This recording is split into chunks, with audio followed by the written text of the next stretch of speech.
Okay, hello everyone. പലരും ഇപ്പോൾ യൂണിവേഴ്സിറ്റിയുടെ ഫസ്റ്റ് സെമസ്റ്റർ റീഇയറിന് വേണ്ടിയിട്ട് അല്ലെങ്കിൽ ഇമ്പ്രൂവ്മെൻറ്റിന് വേണ്ടിയിട്ട് പണം അടച്ചിട്ട് ഞെട്ടിയിരിക്കുകയാണ്. ഇപ്പോൾ എൻ്റെ ഒരു സ്റ്റുഡൻ്റ് അയച്ചതാണ്. പുള്ളിക്ക് 1175 രൂപ ഫീസ് വന്നിട്ടുണ്ട്. അപേക്ഷിച്ചത് വെറും 2 സബ്ജക്റ്റിനാണ്.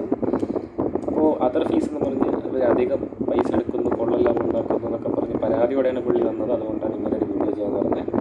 അപ്പോൾ ഈ അതർ ഫീസ് എന്താണെന്നുള്ള കുറിച്ച് ഇവിടെ പറയുന്നില്ല. പക്ഷേ ദിവസങ്ങൾക്ക് മുമ്പ് ഒരു നോട്ടിഫിക്കേഷൻ വന്നിട്ടുണ്ട്. ബഹുമാനപ്പെട്ട കേരള യൂണിവേഴ്സിറ്റി സെനറ്റ് മെമ്പറായിരുന്ന നമ്മുടെ ഒരു അധ്യാപകനായിട്ട് സംസാരിച്ചു, വിഷ്ണുഗോപൻ സാർ ഒരു ക്ലാരിഫിക്കേഷൻ വന്നിട്ടുണ്ട്.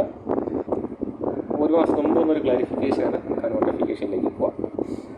വിഷ്ണുഗോപൻ സാറിന് അയച്ചെന്ന ഒരു നോട്ടിഫിക്കേഷൻ കേട്ടോ. അപ്പോൾ 3/6/2021 നമ്മുടെ കേരള യൂണിവേഴ്സിറ്റി എന്ത് ചെയ്തിട്ടുണ്ട്, ഒരു ഓർഡർ ഇറക്കിയിട്ടുണ്ട്. ആസ് പെർ ദി ഓർഡർ എന്ത് പറയുന്നുണ്ട്, ഫസ്റ്റ് സെമസ്റ്ററിൻ്റെ സെക്കൻഡ് സെമസ്റ്ററിൻ്റെയും ഫീസുകൾ റിവൈസ് ചെയ്തു എന്ന് പറഞ്ഞ് ആ ഫീസുകൾ എന്താണെന്ന് പറയുന്നുണ്ട്. ഓക്കെ, നോക്കിയടാ, ഇങ്ങനെയാണ് ഫീസുകൾ പോകുന്നത്.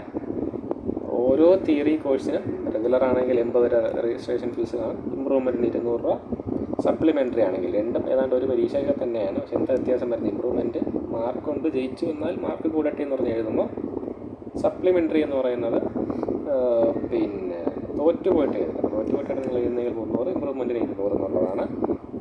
തിയറി പേപ്പറിന് മാത്രമാണെങ്കിൽ എങ്ങനെ, theory for each theory course with പ്രാക്ടിക്കലിനാണെങ്കിൽ 125, 300, 350 അങ്ങനെ പോകുന്നുണ്ട്.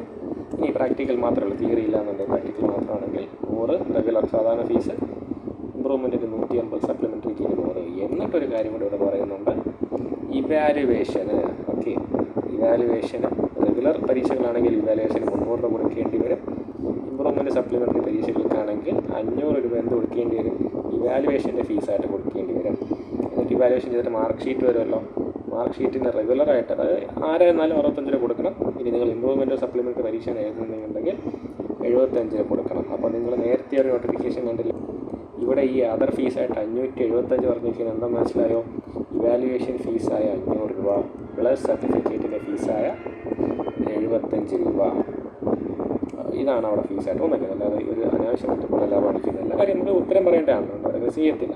ഓക്കെ, അപ്പോൾ എന്തെങ്കിലും സംശയം ഇനിയും ഉണ്ടെങ്കിൽ താഴെ കമൻറ്റ് ചെയ്യാൻ നമ്മൾ ക്ലാരിഫൈ ചെയ്ത് തരാം. Thank you.